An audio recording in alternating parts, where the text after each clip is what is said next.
Et les amis, c'est le Parisien, comment ça va? On se retrouve pour la débrief de France-Maroc, la demi-finale de la Coupe du Monde, victoire de l'équipe de France 2 buts à 0 sur des buts. Donc sur des buts de Théo Hernandez à la 5e minute de jeu et sur un but de Colomoni à la 79e. Que retenir de cette demi-finale? C'est que l'équipe de France, on est en route pour la troisième étoile. On a battu le Maroc, on a fait une super demi-finale en termes de solidarité. Défensivement, ça a été du costaud en équipe de France. Le Maroc a quand même bien joué, nous a quand même posé pas mal de problèmes. Mais quel match défensif de l'équipe de France, franchement magnifique. Quelle équipe de France avec des colonnes, franchement, quelle équipe de France qui mouille le maillot. Quelle équipe de France avec beaucoup d'absents qui, franchement, avec un Griezmann qui était partout ce soir. Grisou était partout. Grisou était partout. On a fait une demi-finale en or, on a battu le Maroc. Je suis vraiment fier d'être français. Dimanche sera l'Argentine à 16 h pour la finale de la Coupe du Monde.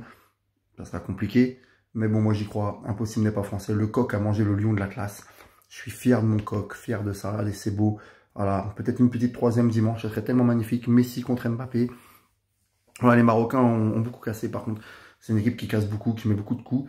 Et franchement, voilà, c'est une équipe qui m'a énervé, mais quand on les a éliminés, on les a sortis. Donc nous, on n'est pas le Portugal, on n'est pas l'Espagne, on n'est pas la Belgique. Nous, on est l'équipe de France, on est une équipe de foot, une vraie. Et quand le Maroc joue contre une vraie équipe de foot, et ben ça se voit, ils perdent. Donc voilà, et on les a éliminés. Ça, c'est une fierté pour nous, pour l'équipe de France.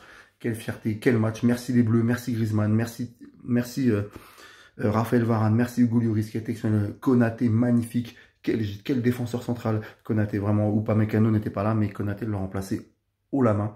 Quelle équipe de France. Moi, je mets un 10 à toute l'équipe de France, tout l'ensemble.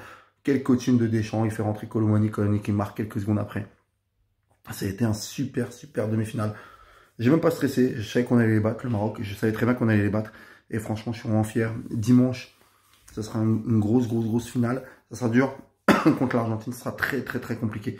Mais j'y crois. Et je pense que l'équipe de France, on peut être champion du monde pour la troisième fois de l'histoire. Après 98, après 2018, peut-être 2022, ça serait énorme. Deschamps, quel entraîneur. Il lui faudrait une statue. C'est un gagneur. Il a tout gagné de partout où il est passé. Et c'est un des meilleurs sélectionneurs de l'histoire de l'équipe de France, si ce n'est le meilleur. On n'a pas besoin de Zizou. Entraîner, moi j'aimerais que Deschamps continue après. En tout cas, merci l'équipe de France, on vous aime. Dimanche, on sera tous derrière vous. Et en tout cas, ça fait plaisir d'avoir éliminé le Maroc. Voilà, très fier. Et maintenant, tous les Français qu'on a fêté ça sur les Champs-Élysées, c'est chez nous les Champs-Élysées. C'est là où on fête les victoires des Bleus, de notre équipe de France qu'on aime tant. Salut les amis, vive la France et merci les Bleus, on vous aime. Et vivement dimanche. Allez les Bleus et le coq a bouffé le lion. Salut les amis, c'était le Parisien.